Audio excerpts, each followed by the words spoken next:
Revolución rusa. Al entrar en el siglo XX nos encontramos en Rusia con uno de los países más atrasados de Europa. Desde el punto de vista económico, la industrialización es muy débil. La agricultura sigue siendo la base de la economía. El atraso se demuestra en el hecho de que el feudalismo ha desaparecido. Campesinos deben pagar por la tierra una gran cantidad de dinero al Estado. Pero lo más alarmante es su situación política, que el zar gobierna de manera absoluta. Hay varios partidos que intentan cambiar la situación. En 1917 estalla una revolución. La revolución tiene dos fases separadas. La primera en febrero y consigue la caída del zar, la proclamación de un régimen liberal burgués y constitucional, que no le dará tiempo a solucionar los problemas del país. La segunda fase se da en octubre y en ella un partido marxista, el bolchevique, conquista el poder político. Es la primera vez que triunfa una revolución en todo un país siguiendo los postulados de Marx. Lenin será la figura clave tanto en la planificación de la Revolución de Octubre como en la configuración de la nueva URSS. Tras vencer en la guerra civil, los comunistas se enfrentan con el reto de construir un nuevo Estado inspirado en las ideas de Marx, pero al que Vladimir Ilich Ulyanov, Lenin aporta sus propias ideas. Será el creador de un Estado que va a mantenerse hasta la crisis del comunismo y la desaparición de la URSS en diciembre de 1900. La situación de Rusia antes de 1917. A principios del siglo XX, la vida política y la situación económica y social. A comienzos del siglo XX, el imperio ruso seguía sin haber conocido los efectos de la revolución liberal burguesa. En el imperio ruso continuaba intacta la monarquía absoluta, autocrática, de los zares. El zarismo controlaba el país por medio de la burocracia, una policía todopoderosa y una iglesia ortodoxa íntimamente vinculada al poder. El zar Alejandro II aplicó una política reformista con objeto de moderar el absolutismo imperial. Entre las medidas destaca la liberación en 1861. Luego, el zar Alejandro II murió por un atentado terrorista y le sucedió su hijo Alejandro III, que no avanzó. Le sucedió su hijo Nicolás II, dispuesto, como el anterior, a mantener los principios de la autocracia. El desarrollo industrial, progreso debido a las inversiones extranjeras y a la construcción del ferrocarril. Otro de los rasgos de la industrialización rusa era su concentración geográfica en unas pocas regiones. Ahora bien, Rusia seguía siendo agrícola. Los campesinos constituían las 4/5 partes de la población. Había un verdadero proletariado rural, sin propiedad de la tierra, otras muy propiedades.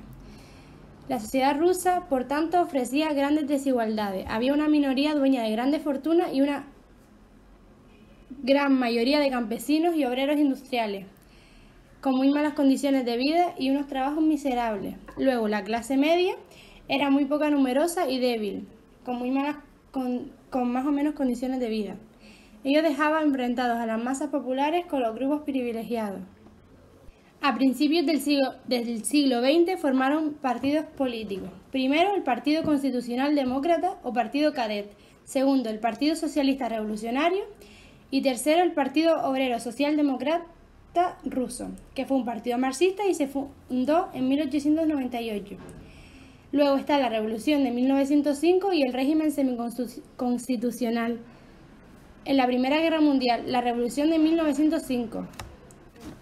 La Revolución de 1905. El Domingo Sangriento. En 1905 el Imperio ruso va a sufrir una sacudida como consecuencia de los efectos de la crisis económica de 1902 y 1903 y de la inesperada derrota del ejército ruso en el Extremo Oriente ante Japón en 1904 y 1905. Conocido como Domingo Sangriento.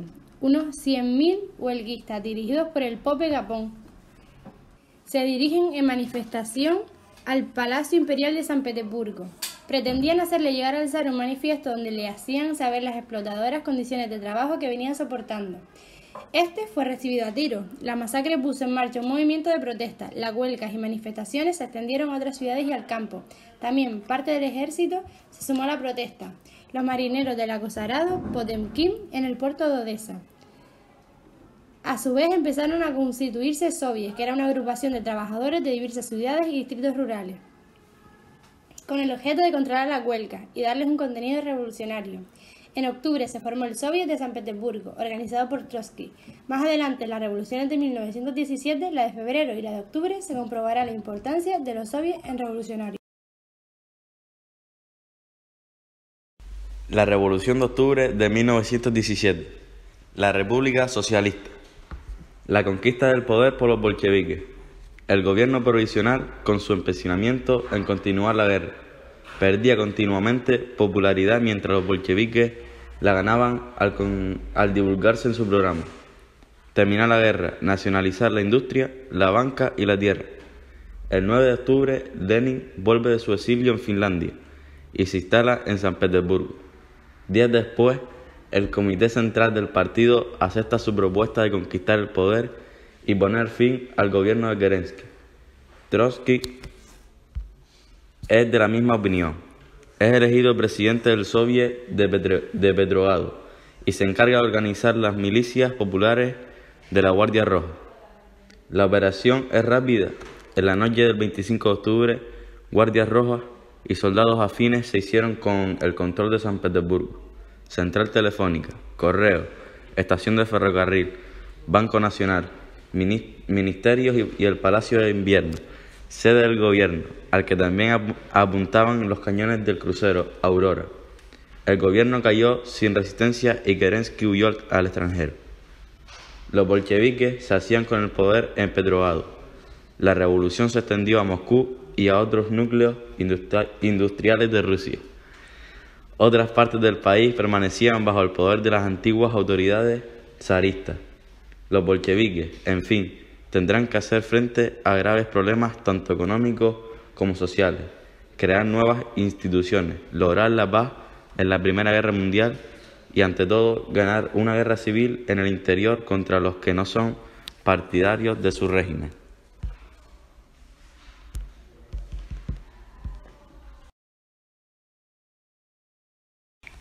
Los problemas del nuevo gobierno, los primeros decretos.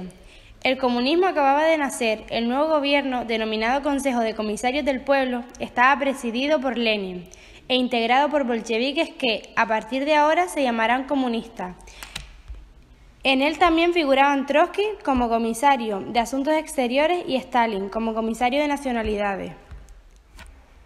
El gobierno promulgó los primeros decretos revolucionarios: el decreto sobre la paz, por el que se invitaba a los beligerantes a una paz inmediata sin anexiones e indemnizaciones; el decreto sobre la tierra, por el que la gran propiedad agraria era abolida sin indemnización; y el decreto sobre las empresas industriales, por el que eran nacionalizadas las más importantes. Por otros decretos se nacionalizaba la banca. Sobre las nacionalidades se reconoce a todos los pueblos del Estado ruso el derecho a constituirse en estados autónomos. A todo esto, el gobierno de Kerensky había convocado elecciones para la Asamblea Constituyente para su celebración en noviembre. Lenin no se atrevió a anularla. En enero de 1918 se produce la apertura de la Asamblea Constituyente. Los resultados dieron dos líderes fundamentales: Trotsky a la izquierda y Lenin en el centro de la foto. A la derecha, Kamenev. Mayoría a los social revolucionarios. El partido en el que había limitado Kerensky, los bolcheviques, solo obtuvieron uno de 5 de los diputados. El primer día, la nueva asamblea decidió anular los decretos del gobierno bolchevique. No le dio tiempo a más. Al día siguiente, la Guardia Roja ponía fin a la asamblea. Su disolución escandalizó a los demócratas, a los social revolucionarios y al sector blando bolchevique. Pero Lenin lo tenía muy claro: la asamblea defendía un modelo de Estado distinto al defendido por los bolcheviques. En cuanto al final de la guerra contra Alemania y el establecimiento de la paz, se resuelve a través de la firma del Tratado de Brest-Litovsk, que fue el 3 de marzo de 1918, que imponía durísimas condiciones a Rusia. Reconocía la independencia de Finlandia, Estonia, Letonia, Lituania y de Polonia. La Guerra Civil, 1918-1921.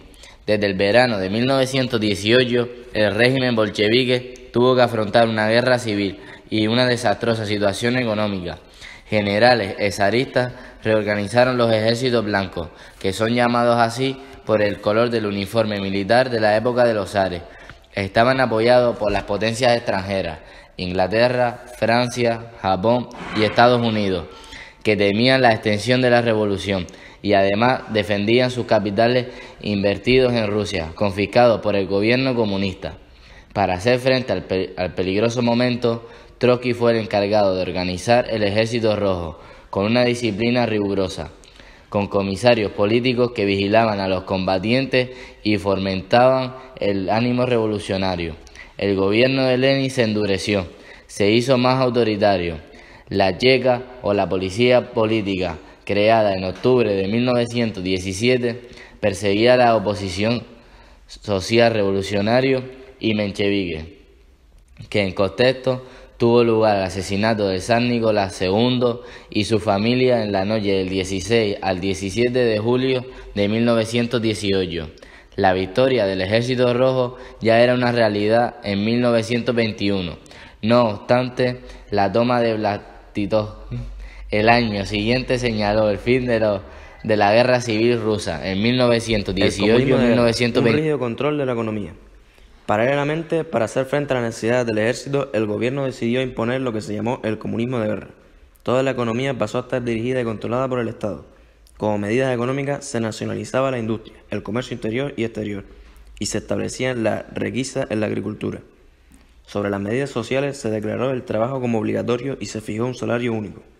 En la agricultura, el Estado ejerció un fuerte control sobre la producción, pero la política agrícola creó graves descontentos entre los campesinos, ya que el gobierno, ante la falta de abastecimiento de las ciudades, decretó la incautación del trigo. Los campesinos se veían obligados a ceder una parte de sus cosechas, todo menos lo necesario para la próxima siembra y para las necesidades familiares. Es decir, el excedente con el que el campesino podía haber cambiado por otros productos en el mercado. A su vez, como ya se han apuntado, desde el punto de vista político, el comunismo de guerra consiguió con una oleada de terror sobre los socialrevolucionarios y los opositores al régimen, a través de la Cheka o política y de los comandos obreros encargados de aplicar las requisas obligatorias de cereales a los campesinos que no ofrecían excedentes. Un balance negativo. Como balance podemos decir que el férreo control de la agricultura y la industria ayudó a ganar la guerra, pero fue un fracaso desde el punto de vista económico, tanto que el campo como la industria. En general, el resultado de estas medidas fue un fuerte descenso de la producción, una subida espectacular de los precios, el desorden, el hambre y el deterioro de la moneda. A esto habría que añadir que el comercio se había reducido a cero y que no existía prácticamente intercambio. Por si fuera poco, en el año 1921 una fuerte sequía deja 2 millones de muertos.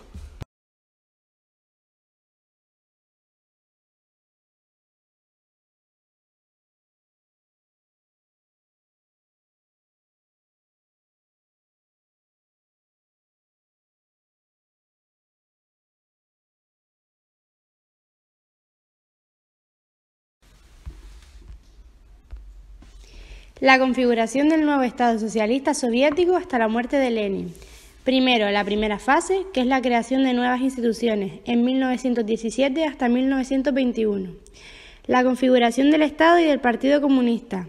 Tras el triunfo de la Revolución de Octubre, Lenin va a dar cuerpo a un nuevo Estado influido por la ideología marxista, como base para la implantación de la dictadura del proletariado. Una vez disuelta la Asamblea Constituyente, Lenin convocó un congreso de los soviets de todas las Rusias, que aprobó la primera Constitución soviética, la de 1918, que era solo aplicable a Rusia. Era el mayor de todos y recibía el nombre de República Socialista Federal de Rusia. En esta Constitución no aparecía la tradicional división de poderes de las democracias occidentales. Se caracterizaba por dos rasgos esenciales: la limitación del derecho de voto. Se reservaba a quienes ganaban su vida mediante un trabajo productivo y no explotaban el trabajo de otros, junto con los soldados y marinos. Perdían el derecho a voto los comerciantes, propietarios agrícolas, monjes y sacerdotes, burgueses, exfuncionarios y miembros de la familia real, la organización piramidal de poderes.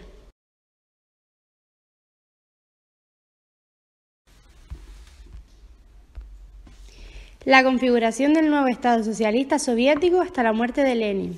Primero, la primera fase, que es la creación de nuevas instituciones, en 1917 hasta 1921. La configuración del Estado y del Partido Comunista.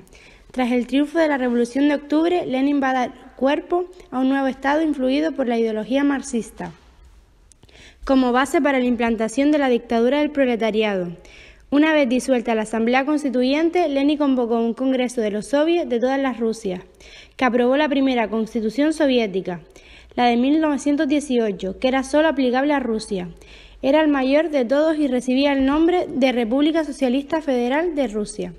En esta constitución no aparecía la tradicional división de poderes de las democracias occidentales. Se caracterizaba por dos rasgos esenciales: la limitación del derecho de voto. Se reservaba a quienes ganaban su vida mediante un trabajo productivo y no explotaban el trabajo de otros, junto con los soldados y marinos. Perdían el derecho a voto los comerciantes, propietarios agrícolas, monjes y sacerdotes, burgueses. Nueva política económica. El retorno provisional al capitalismo. Como consecuencia de la guerra civil y del comunismo de guerra, la economía soviética se hundió y las ciudades quedaron desabastecidas. 1921 es un año trágico para Rusia. Una serie de cifras hablan por sí solas. La producción agrícola es una tercera parte de la del año 1913. La producción industrial corresponde al 13% de su nivel en 1913 y el tráfico ferroviario al 12%. Se estima que en 1921 mueren de hambre 5 millones de personas. Las revueltas campesinas volvían en 1920 y 1921. También la marinería del puerto de Kronstadt, que tanto había contribuido al triunfo de la Revolución de Octubre de 1917. Ahora pedía elecciones libres, libertad de prensa, de reunión, asociación y la liberación de los prisioneros políticos. Entre el capitalismo y el socialismo debía pasarse por una etapa intermedia que él mismo denominó el capitalismo de Estado. Funcionamiento del partido y del Estado con la Constitución de 1924, la Revolución Rusa. En consecuencia, nacía la nueva política económica. Consistía en una vuelta parcial a la economía de mercado capitalista, una economía mixta con medidas capitalistas y socialistas. Una medida importante fue suprimir las requisas de productos agrarios y reemplazarlas por un impuesto en especie. Los campesinos entregaban un 10% de la cosecha al Estado y el resto podían venderlo a los particulares o al Estado. Desde 1923 el impuesto en especie es sustituido por otro en metálico. En la industria se desnacionalizaron las industrias con menos de 21 obreros y se permitió la entrada de capital y empresas extranjeras. También se liberalizó el comercio interior. El Estado siguió reservándose sectores clave de la economía: ferrocarriles, grandes empresas, bancos y comercio exterior. Lenin murió en enero de 1924, pero la NEP se mantuvo hasta 1928. El balance de la NEP fue muy positivo. La producción aumentó en la agricultura y en la industria. Pero la NEP trajo también el enriquecimiento de determinados grupos sociales. Así los propietarios agrícolas o los pequeños empresarios o comerciantes enriquecidos por el comercio libre. Estaban apareciendo en Rusia nuevos ricos, una nueva burguesía, lo cual venía a destruir el sueño marxista de una sociedad sin clase. Las repercusiones de la Primera Guerra Mundial. La Primera Guerra Mundial, en la que participaba Rusia, socavaba durante 3 años el endeble imperio ruso. La mayoría de las fábricas se transformaron en industrias de guerra. Las relaciones con el exterior se cortaron, especialmente con sus aliados occidentales, cuyos suministros industriales eran muy necesarios. En las ciudades subieron los precios, con lo que la capacidad adquisitiva de los salarios disminuyó. Las operaciones militares pusieron de manifiesto la debilidad del ejército ruso, la mediocridad de sus mandos y la insuficiencia de la intendencia del servicio de sanidad. Por otra parte, el zar Nicolás II cometió un grave error al ponerse al frente de los ejércitos, con lo que dejaba el gobierno de la nación en las manos de la zarina Alejandra, y de su favorito, el visionario Rasputín, quien nombraba y deponía a los ministros. Rasputín sería asesinado en 1916 a través de un complot planeado por los mismos conservadores, como vía para salvar al régimen ante el caos reinante, situación que era ideal para el triunfo de otras soluciones más avanzadas, que es lo que ocurría en 1916.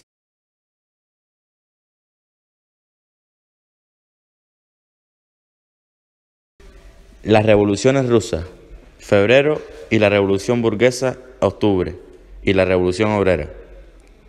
La revolución de febrero de 1917, la República Liberal Burguesa, el fin de la monarquía y la proclamación de la República. La caída del zar. El detonante de la revolución fue la situación tan dramática que había generado la participación de Rusia en la Primera Guerra Mundial. La revolución empieza en febrero con una huelga de metalúrgicos y obreros textiles en San Petersburgo. El día 23 se producen manifestaciones de mujeres. Estos movimientos de protesta aumentan al día siguiente y el zar no le da importancia. No es consciente de que en caso de una sublevación, las tropas con las que cuenta en San Petersburgo son de reciente reclutamiento y por tanto de fidelidad dudosa. El 27 de febrero, una parte de las tropas enviadas a reprimir las manifestaciones se unió a la protesta. Los mandos militares son detenidos. Al día siguiente, el gobierno del zar dimitió. La revolución acababa de empezar. Ahora había que encauzarla en un momento en que habían surgido dos poderes. Uno, el Comité Ejecutivo de la Duma, integrado por diputados liberales o cadets, y el otro, el Soviet de Petrogrado de los obreros y los soldados, dominado por mencheviques y miembros del Partido Socialista Revolucionario. Una serie de negociaciones entre ambos poderes llevó a la formación, el 2 de marzo, de un gobierno provisional. Estaba integrado sobre todo por liberales y presidido por el príncipe Liov. En este gobierno, Kerensky, ministro de Justicia, representaba al Soviet, donde había una fuerte presencia de mencheviques, que apoyaban al gobierno con la intención de preparar a Rusia para una revolución liberal burguesa.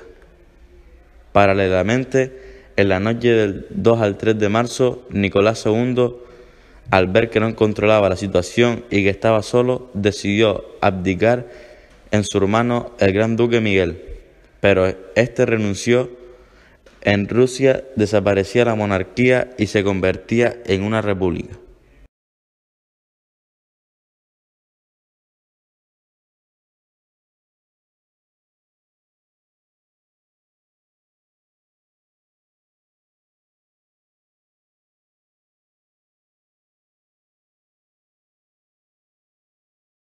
El gobierno de Kerensky. El nuevo gobierno prometió la celebración de elecciones en noviembre para una asamblea constituyente. Sin embargo, Kerensky tuvo que enfrentarse a un doble problema político. Por un lado, desde la extrema derecha, la posición del bloque contrarrevolucionario, capitaneado por el general zarista Kornilovic, que en septiembre intentó un golpe de Estado. Fracasó por el levantamiento popular y por la acción de los soviets. Por otro, desde la extrema izquierda, la represión de los bolcheviques, que ya dominaban los soviets y que van a preparar la revolución que hay de llevarlos al poder. Los bolcheviques van a tomar la iniciativa y Kerensky caerá cuando se produzca el levantamiento bolchevique de octubre.